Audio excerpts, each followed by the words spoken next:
Conference है, क्या है इसका उद्देश्य?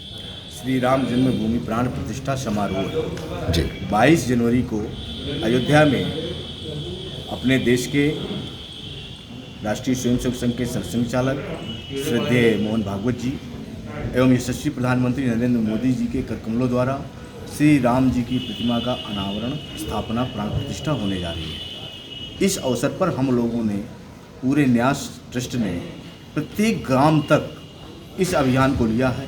हर गांव में इस कार्यक्रम को मनाया जाना है, जिसके लिए हम लोग एक आंदोलन के रूप में कार्य कर रहे हैं। जी तो किस गांव में कौन कौन से कार्यक्रम होंगे? कुछ बड़े कार्यक्रम होने हैं क्या?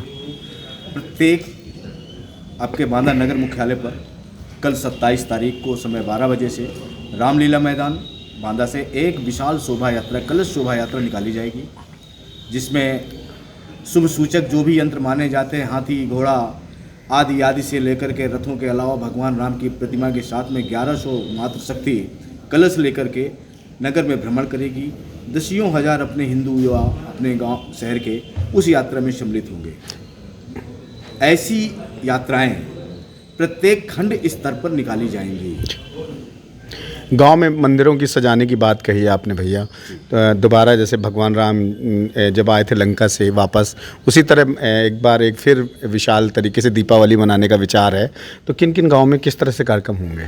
कोई भी जिले का गांव बचेगा ही नहीं। गांव छोड़िए, आप कोई मजरा नहीं बचेगा। जी जी 651 ग्राम सभाओं और मजरों पे हम लोगों ने कमेटी भर स्थापित नहीं की है, बल्कि वहाँ पर मंदिरों की रचना भी बनाई है, वहाँ की समितियाँ भी स्थापित की हैं, जो भव्यता के साथ कोई गांव ऐसा नहीं बचेगा, कोई मजरा नहीं बचेगा जिस पर यह भव्य कार्यक्रम ना हो। किस तरह से तैयारियां की गई हैं? प्रत्येक गांव के मंदिरों में सामूहिक प्रार्थना, सुंदरकांड के पाठ, अखंड रामायण, भक्ति संगीत, ऐसे कार्यक्रमों के साथ में जैसे रामनवमी में 12 बजे भगवान का जन्म के बाद में प्रसाद वितरण आदि होता है, वैसा इस अभियान, इसके कार्यक्रम के बाद में 2 बजे के उपरांत सामूहिक कार्यक्रम, उसके उपरांत प्रसाद, इसके बाद सायंकाल प्रत्येक घर में घी के दीपक जलाए जाएंगे और प्रत्येक घरों को झालरों से आच्छादित किया जाएगा। 14 वर्ष के वनवास के उपरांत भगवान राम जब अयोध्या आए थे, उसके बाद से हम लोग आज तक वह पर्व मनाते जा रहे हैं जी।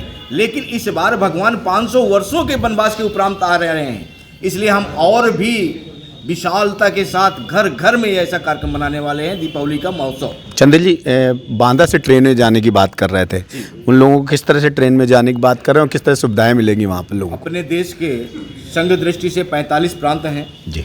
एक प्रांत को अलग अलग तिथि पर दर्शन, निवास करने की आदि की सारी व्यवस्थाएं वहाँ पर की गई हैं जी। कानपुर प्रांत के अंतर्गत बांदा जनपद आता है जी, जिसमें बांदा जनपद के लोगों को अगर वहाँ पर जाना है दर्शन करने के लिए, तो 30 तारीख की रात तक उनको पहुंचना है। उनके रहने की, खाने की और दर्शन करा करके वापस भेजने तक की व्यवस्था वहां पर कार्यकर्ताओं के द्वारा की गई। स्पेशल ट्रेन की बात करी, स्पेशल ट्रेनें आपकी 4 बांदा से चल रही है 30 जनवरी ये लगातार चलेंगी।